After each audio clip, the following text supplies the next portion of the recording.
ইমাম শাফি রহমাতুল্লাহি আলাইহি তার শাগরিদকে দাওয়াত দিলেন। ইমাম আহমদ ইবনে হাম্বলকে তিনি দাওয়াত দিলেন, ও ইমাম আহমদ ইবনে হাম্বল, আমার বাড়িতে তোমার দাওয়াত। ইমাম আহমদ ইবনে হাম্বল ইমাম শাফির বাড়িতে আসলেন। আসার পরে তার মেয়ে রাত্রিবেলা খাবার সুন্দর করে পরিবেশন করলেন। এত সুন্দর খাবার দিলেন, ইমাম শাফির সামনে 3 জনের খাবার দিয়েছে। ইমাম আহমদ ইবনে হাম্বলের সামনে 3 জনের খাবার দিয়েছে। ইমাম আহমদ ইবনে হাম্বল একাই 3 জনের খাবার তিনি খেয়ে ফেলেছেন। ইমাম শাফির মেয়ে বলতেছেন ইমাম আহমদ ইবনে হাম্বলের কথা, আব্বাজান আপনার শাগরিদটা কেমন? আল্লাহর রসুলের সুন্নাহ হলো, আল্লাহর রসুলের সুন্নাহ হলো 3 ভাগের 1 ভাগ খাবার খাওয়া, আর 1 ভাগ পানি খাওয়া, আর 1 ভাগ খালি রাখা। আপনার কেমন আশিকে রসুল, আপনার এই অনুসারী সে 3 জনের খাবার একাই তিনি খেয়ে ফেলেছেন। অথচ ইমাম আহমদ ইবনে হাম্বল বড় আশিক, বড় আশিকে রসুল, যিনি রসুলের সুন্নাহ মানতে গিয়ে জেলখানা পর্যন্ত আবদ্ধ হয়েছেন। জেলখানার পিটুনি, এমন পিটুনি খেয়েছেন যে পুরা দেহ রক্তে রঞ্জিত হয়ে গেছেন। এমন একজন আশিকে রসুল ছিলেন ইমাম আহমদ ইবনে হাম্বল, যিনি মৃত্যুর আগেও রসুলের সুন্নাহ ছাড়ে নাই। সুবহানাল্লাহ বলেন। সে মৃত্যুর আগেও রসুলের সুন্নাহ ছাড়ে নাই। ইমাম শাফি পাঠাইছেন জেলখানায় বন্দি ছাত্র। ইমাম শাফি পাঠিয়ে দিয়েছেন একজন খাদেমকে, ইমাম আহমদ ইবনে হাম্বলকে জানিয়ে দাও, গত রাত্রে আল্লাহর হাবিব আমাকে স্বপ্ন দেখিয়েছে। আল্লাহর হাবিবের সুন্নাহ অনুসরণ করার কারণে ইমাম আহমদ ইবনে হাম্বলের প্রতি আল্লাহর হাবিব সাল্লাল্লাহু আলাইহি সাল্লাম খুশি হয়ে গেছেন। ইমাম শাফির খাদেম ইমাম আহমদ ইবনে হাম্বলের কাছে জেলখানায় গেলেন। জেলখানায় যাওয়ার পরে আহমদ ইবনে হাম্বলের খোঁজখবরি নিলেন। খোঁজখবরি নেওয়ার পরে এবার তাকে সুসংবাদটা জানিয়ে দিলেন। ইমাম আহমদ ইবনে হাম্বল ডাক দেয়া বলে, ও ইমাম শাফির খাদেম, তুমি আমার কাছে আসছো একটা সুসংবাদ নিয়ে। আমার আল্লাহর হাবিবের সুন্নাহ হলো কেউ যদি সুসংবাদ নিয়ে আসে তাকে কিছু হাদিয়া দিয়ে দেওয়া। ইমাম শাফির খাদেম, আমি তোমাকে কি হাদিয়া দিব? আমার কাছে তো কোনো দিনার দিরহাম নাই, আমার কাছে কোনো টাকা পয়সা নাই, তোমাকে আমি কেমনে করে হাদিয়া দিব? রসুলের সুন্নতটা কেমনে করে মানব? এই কথা বলতে বলতে চিন্তা করতে করতে ইমাম আহমদ ইবনে হাম্বল নিজের দেহের দিকে তাকাইলেন। তাকায় দেখলেন দেহের ভিতরে একটা সিরা, বিভিন্ন আঘাতে জালিমের নির্যাতনের কারণে রক্তে রঞ্জিত তার জুব্বাটা দেখা যায়। ইমাম আহমদ ইবনে হাম্বল ইমাম শাফির খাদেমকে ডাক দেয়া বলে, শাফির খাদেম, তুমি যদি কিছু না মনে করো তাহলে আমি মৃত্যুর আগে জালিমের নির্যাতনে আমার মৃত্যু হয়ে যাবে।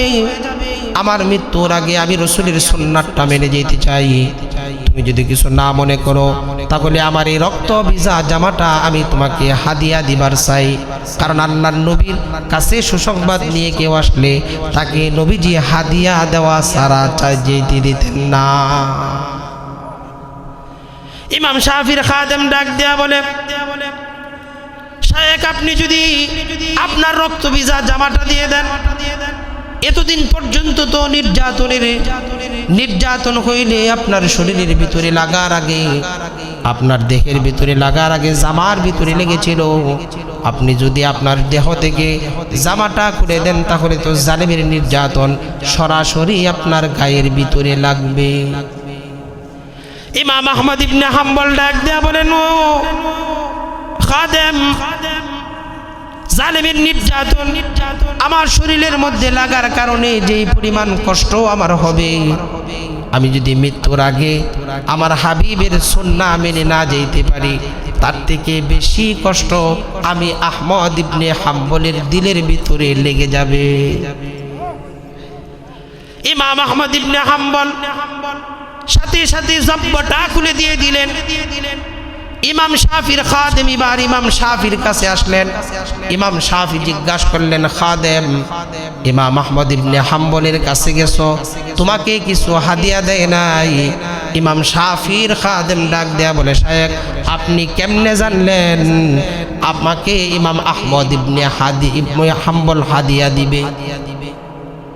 ইমাম শাফি ডাক দেয়া বলে, যে ব্যক্তি মৃত্যুর আগে, যে ব্যক্তি জালিমের নির্যাতন সুন্নত মানার কারণে নিতে পারে, এই ব্যক্তি জালিমের নির্যাতনের কাছেও দাঁড়িয়ে আল্লাহর নবীর সুন্নতকে অমান্য করতে পারে না। সুন্নত ছাড়া তার জীবন বিফলে যেতে পারে না। আমার দীর্ঘ বিশ্বাস ইমাম আহমদ ইবনে হাম্বল তোমাকে কিছু হাদিয়া ছাড়া আসতে দেয় নাই। ইমাম শাফির খাদেম ডাক দেয়া বলে, হাই যে হাদিয়া দিছে রক্ত ভিজা জামা। ইমাম শাফি ডাক দিয়া বলেন, এই রক্ত ভিজা জামাটা একটু আমাকে দাও না। ইমাম শাফির খাদেম ইমাম শাফিকে দিয়ে দিলেন। ইমাম শাফি দৌড় মেরে ঘরের ভিতরে চলে গেলেন। ঘরের ভিতরে যাওয়ার পরে ইমাম শাফি শুকনা জামা ঘরের ভিতরে নিয়ে গেলেন, খাদেমের কাছে এনে দিলেন ভিজা জামা। খাদেম ডাক দেয়া বলেন, ইমাম শাফি আপনাকে শুকনা জামা দিলাম, আপনি ভিজা জামা আমাকে ফেরত দিলেন, কারণটা কি? ইমাম শাফি ডাক দেয়া বলে, ও খাদেম, আমি আমার রক্ত ভিজা যেই জামাটা ইমাম আহমদ ইবনে হাম্বলের কাছ থেকে এনেছ, এটা আমি ভিজিয়ে আমার ঘরের ভিতরে পানি রেখে দিয়েছি আর আমার সন্তানদেরকে ওসিয়ত করে গিয়েছি, আমি যখন এই দুনিয়ার থেকে বিদায় নিয়ে নেব, বিদায় নেওয়ার পরে শেষ গোসলটা এই একজন আশিকে রসুলের রক্ত ভিজার জামার পানি দিয়ে আমাকে দিয়ে দিও। ইমাম শাফির খাদেম ডাক দিয়া বলে, কারণ কি? কয় আমার মনে হয় কিয়ামতের ময়দানে কঠিন মুসিবত যখন হবে, কবরের মধ্যে যখন সওয়াল জবাব হবে, জান্নাত জাহান্নামের ফয়সালা যখন হবে, আমি একজন খাটে আশিকে রসুলের জুব্বা ভিজার পানি দিয়ে গোসল করে যাওয়ার কারণে আমার মনে হয় আমার আল্লাহ আমাকে কখনো আযাব দিবে না। সুবহানাল্লাহ। এই জন্য সুন্নাহ মানতে রাজি আছি তো ইনশাআল্লাহ। সেই ইমাম আহমদ ইবনে হাম্বল ইমাম শাফির মেয়ে ডাক দেয়া বলছে, আপনার শাগরিদটা কেমন, আপনার লোকটা কেমন? তিনজনের খাবার তিনি একাই খেয়ে ফেলছেন। ইমাম আহমদ ইবনে হাম্বলকে কিছুই বলা হলো না। মেয়েটা রাত্রিবেলা ঘরের সামনে এক মশক পানি রেখে দিলেন। বুজুর্গ রাত্রিবেলা ঘুম থেকে উঠে উযু করে নামাজ আদায় করবে। রাত্রি শেষ হয়ে গেছে, সকাল হয়ে গেছে, দেখে পানির জায়গায় পানি রয়ে গেল। মেয়ে রাগান্বিত, মেয়ে আরো রাগান্বিত, রাগ হয়ে গেছে। ব্যাপার কি? রাত্রিবেলা তিনজনের খাবার একাই খেয়ে ফেললো।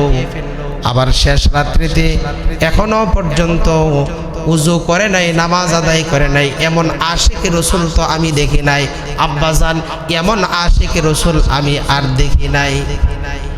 ইমাম শাফি আহমদ ইবনে হাম্বলকে প্রশ্ন করছে, আহমদ ইবনে হাম্বল কারণ কি? ইমাম আহমদ ইবনে হাম্বল বলেন, আপনার আমার সামনে যখন তিনজনের খাবার দিয়ে দেওয়া হচ্ছে, আমি তাকায় দেখি খাবারগুলা থেকে রহমতের ফেরেশতাগুলা একের পর এক বেশি আসছে। আর আমাকে ডাক দেয়া বলছে, আহমদ ইবনে হাম্বল এই খাবারগুলা হালাল, কয়দিন পরে আর তুই খাইতে পারস জানোস না, তৃপ্তি সহকারে খেয়ে নে। এই জন্য এমন অন্তরের ভিতরে তৃপ্তি লেগেছে, সব খাবার আমি একাই খেয়ে ফেলেছি। আহমদ ইবনে হাম্বল ডাক দেয়া বলে, তুমি বলছো আমি উযু করি নাই, নামাজ পড়ি নাই, কেমনে করব? হালাল খাবার খাওয়ার পরে আমার অন্তরের ভিতরে ইবাদতের এমন স্পিরিট জেগেছে, এমন মজা জেগেছে, সারা রাত্র আমার আর ঘুম হয় নাই। সারা রাত্রে প্রায় 100 মাসালা আমি হল করে ফেলেছি। সুবহানাল্লাহ। এটা হালাল খাবার। এই জন্য আমাদের হালাল খাবার খাওয়ার দরকার আছে না নাই রে বাবা? বলেন আছে না নাই? হালাল খাবার আমরা খাবো ইনশাআল্লাহ। হালাল হালাল খাবারের দ্বারা আরো ভালো লাভ আছে। হালাল খাবার খাইলে এই ঘর থেকে যশ সন্তান আদি পৃথিবীতে আগমন করবে, নিঃসন্দেহে এই সন্তান যদি মেয়ে হয় তাসলিমা নাসরিন হবে না। কথা বলেন ঠিক কিনা? হালাল খাবার খাইলে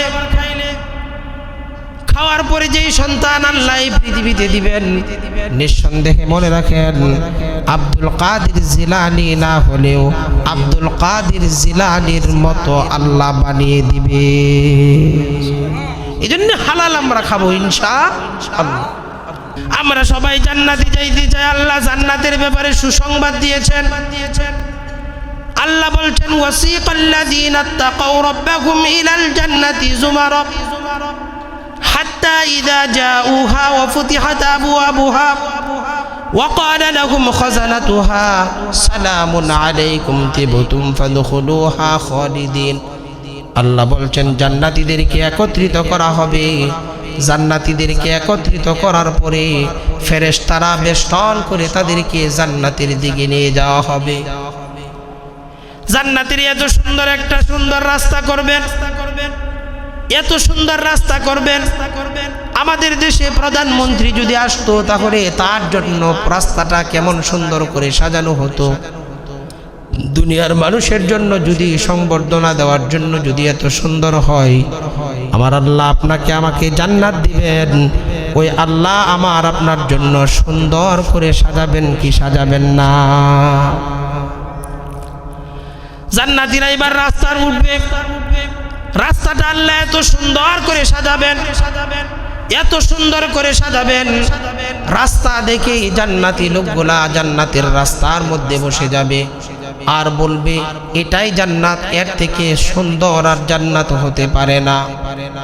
ফেরেশতারা এবার ডাক দেয়া বলে না না না, এটা জান্নাত না, কেবলমাত্র জান্নাতের রাস্তার মধ্যে এসেছো, যাও সামনে জান্নাত। জান্নাতি লোকগুলা এবার দাঁড়িয়ে যাবে, জান্নাতের দিকে অগ্রসর হবে। কিছু দূর যাওয়ার পরে এবার দেখবে এত সুন্দর সাজানো, এই সুন্দর আগের সুন্দর থেকেও দ্বিগুণ সুন্দর আল্লাহ সাজিয়ে দিয়েছেন। জান্নাতি লোকগুলা এবার সেখানে বসে যাবে আর বলবে এর থেকে সুন্দর আর জান্নাত হতে পারে না।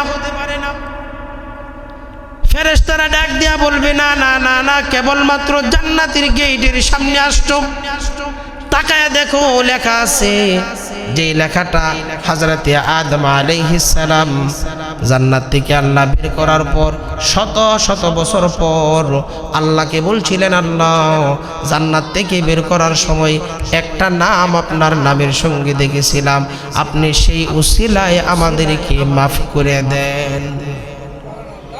জান্নাতি লোকগুলা এবার তাকায় দেখবে লেখা আছে সত্যি তো, লা ইলাহা ইল্লাল্লাহু মুহাম্মাদুর রাসূলুল্লাহ, যে সত্যি তো লেখা আছে। তারা সবাই আবার দাঁড়িয়ে যাবে। এবার মুহূর্তের মধ্যেই জান্নাতের গেট থেকে একটা প্রহরী বের হবে, বের হয়ে তাদেরকে বলবে সালামুন আলাইকুম তিবতুম ফাদখুলুহা খালিদিন। সালাম, তোমাদের জন্য শান্তি বর্ষিত হোক, তোমরাই কি জান্নাতি নাকি? তোমাদের জন্যই তো আমরা এতক্ষণ অপেক্ষা করতেছি, যাও তাড়াতাড়ি জান্নাতের ভিতরে প্রবেশ করে যাও। সুবহানাল্লাহ।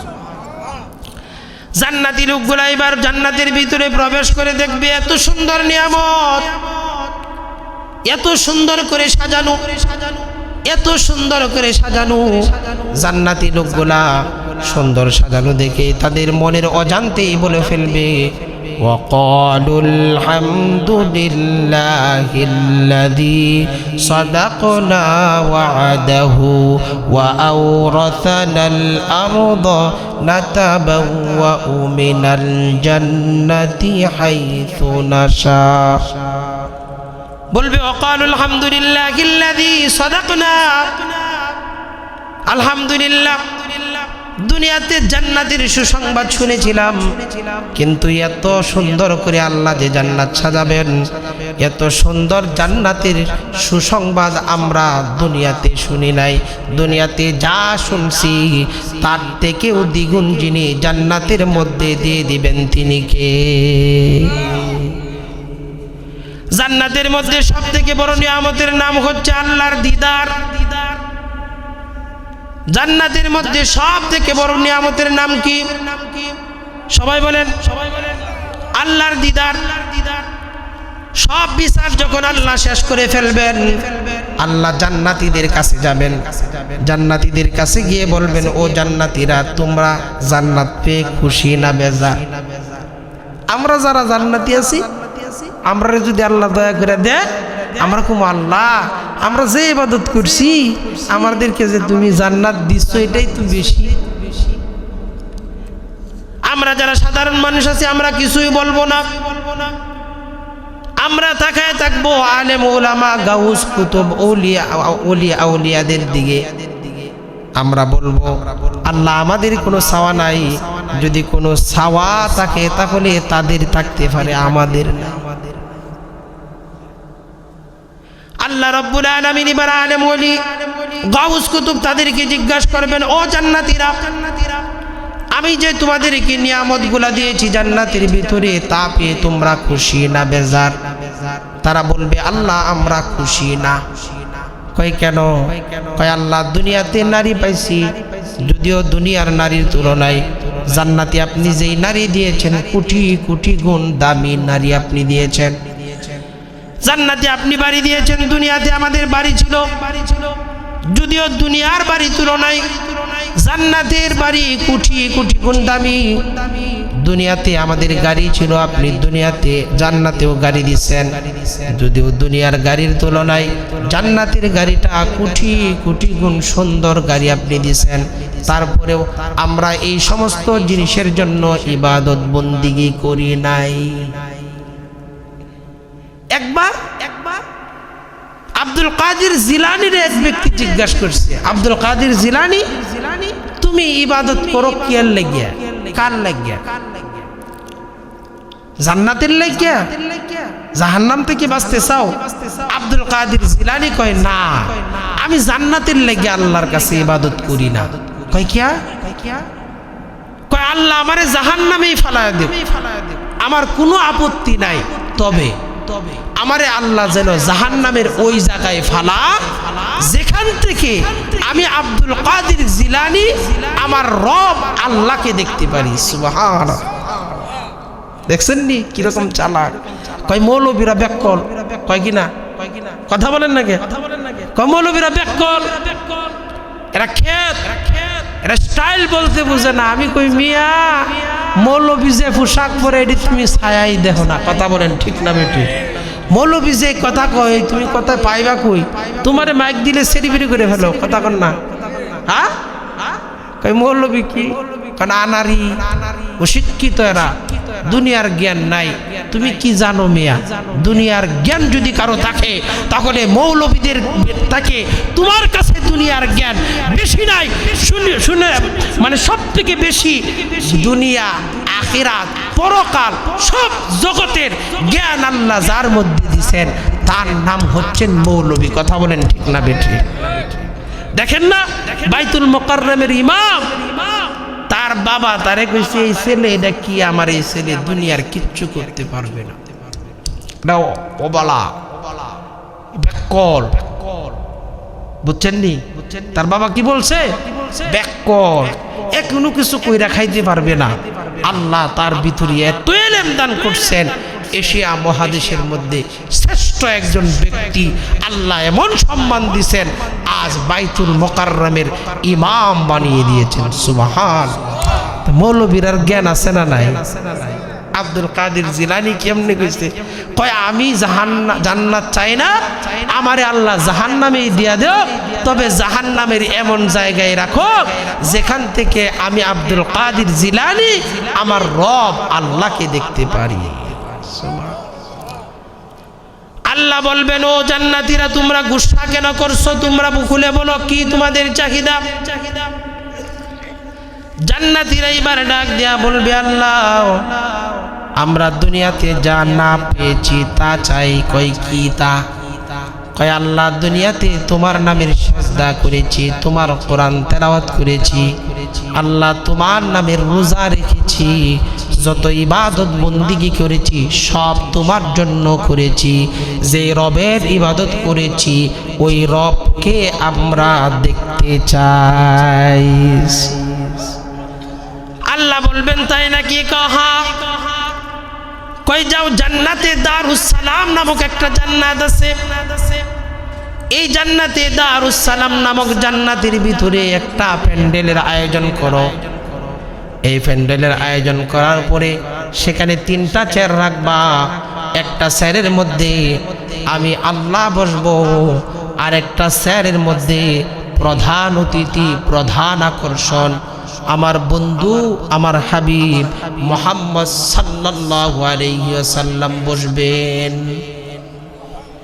আর একটা চেয়ার রাখবা, সেখানে হযরতে দাউদ আলাইহিস সালাম থাকবেন। এবার জান্নাতীরা জান্নাতি দারুস সালাম নামক জান্নাতের ভিতরে একটা এরকম মাহফিলের আয়োজন করবেন।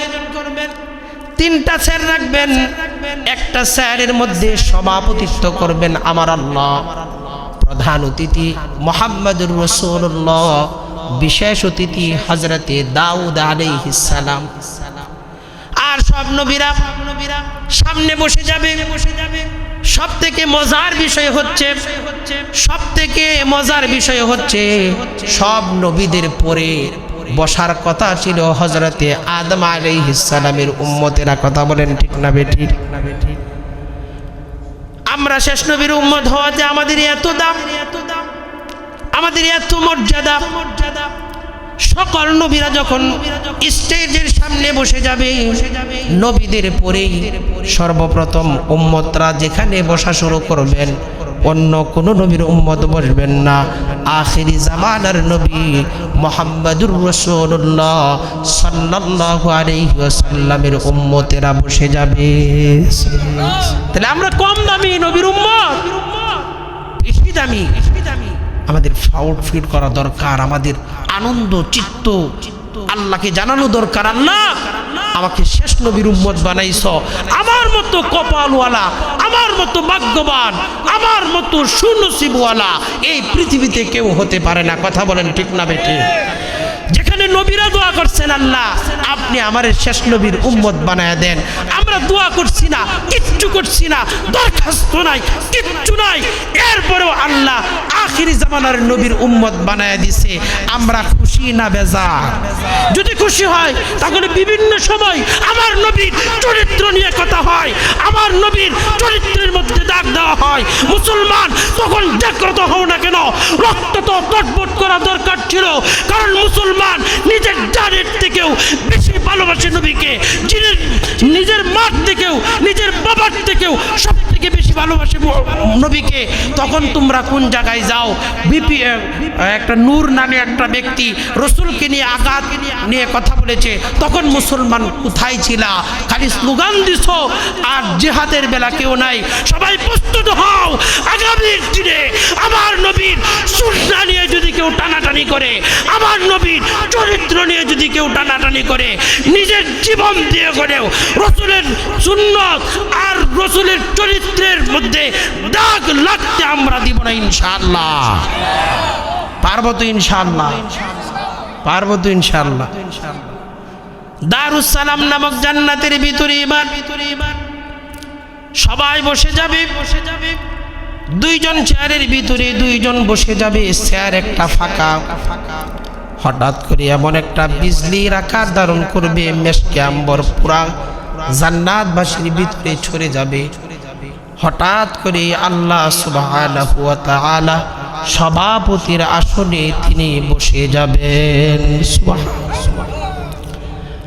আল্লাহ এবার ডাক দেয়া বলবেন, দাউদ কোরআন তেলাওয়াত করো, মাহফিল উদ্বোধন করো। হযরত দাউদ আলাইহিস সালাম এবার কোরআন তেলাওয়াত করা শুরু করবে। হযরতে দাউদের কণ্ঠের মধ্যে আল্লাহ 70 রকমের সুর দিয়েছে। হযরতে দাউদ আলাইহিস সালাম যখন 70 রকমের কণ্ঠ দিয়ে কোরআন তেলাওয়াত করবে, মানুষগুলা পাগল হয়ে যাবে, দেওয়ানা হয়ে যাবে। একজনের উপরে আর একজন হেলতে থাকবে আর দুলতে থাকবে। কয়েকশো বছর কেটে যাবে, সবাই ধ্যানে পড়ে গেছে হযরতে দাউদের তেলাওয়াতে। আল্লাহ বলবেন, দাউদ এবার তুমি তেলাওয়াত বন্ধ করো। ও জান্নাতীরা, তোমরা কি আমি যে হাবিবের উপরে কোরআন নাজিল করেছি ওই হাবিবের জবান থেকে কি কোরআন শুনতে চাও না? সবাই বলবে, হ্যাঁ আল্লাহ, আমরা বহু শুনতে চেয়েছি কিন্তু কখনো কপালে জুটে নাই। আমার আপনার নবী এবার কোরআন তেলাওয়াত করবে। এত মধুর কোরআন তেলাওয়াত, এত সুন্দর তেলাওয়াত, এত সুন্দর তেলাওয়াত করবেন। আমার নবীর তেলাওয়াত শুনে জান্নাতি লোকগুলা উম্মাদ হয়ে যাবে, পাগল হয়ে যাবে। আল্লাহর নবীও কয়েকশো বছর পর্যন্ত তেলাওয়াত করে ফেলবেন, শেষ হবে না। আল্লাহ বলবেন, বন্ধু আপনি থামেন। ও জান্নাতীরা, তোমরা কি আমার কণ্ঠে তেলাওয়াত করতে শুনতে চাও না? আল্লাহ রাব্বুল আলামিন এই কথা বলার পরে আমরা বলবো, নিশ্চয়ই, অবশ্যই আমরা শুনতে চাই। এবার আল্লাহ রাব্বুল আলামিন নিজের কোরআন তেলাওয়াত অন্য ভঙ্গিমায় আনার রহমান দিয়ে তিনি তেলাওয়াত করা শুরু করবেন। মানুষগুলা পাগল হয়ে যাবে, উম্মত হয়ে যাবে।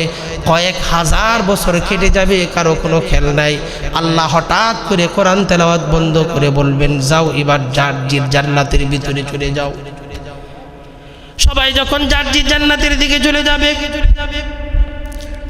তাদের প্রত্যেকের ঘরের ভিতরে বিবি থাকবে। দরজায় লক করা হবে। লক করার সাথে সাথে বিবিগুলা দরজা খুলে দিবে। খুলে দেওয়ার পরে যখন আপনি আমি জান্নাতি সামনে দাঁড়িয়ে থাকবো, সাথে সাথে বিবিগুলা দরজা বন্ধ করে দিবে আর বলবেন, তুমি আমার স্বামী না। কই কেমনি তুমি আমার স্বামী না? আমি তো তোমার কাছ থেকেই গেলাম। কই তোমার চেহারা এত সুন্দর হলো কেমনে? তোমার চেহারা আগে যেমন সুন্দর ছিল তার থেকে দ্বিগুণ সুন্দর হয়ে গেছে। কারণ কি? জান্নাতি এবার ডাক দেয়া বলবে, কারণ একটাই, আল্লাহর জবান দিয়ে কোরআন তেলাওয়াত শোনার কারণে আল্লাহ রাব্বুল আলামিনের নূর আমাদের শরীরের ভিতরে লেগে গেছে। সুবহানাল্লাহ। তো ওই জান্নাতে আমরা যাইতে চাই তো ইনশাআল্লাহ। আল্লাহ তাআলা আমাদের সকলকে তৌফিক দান করুন। সকলে বলেন আমিন।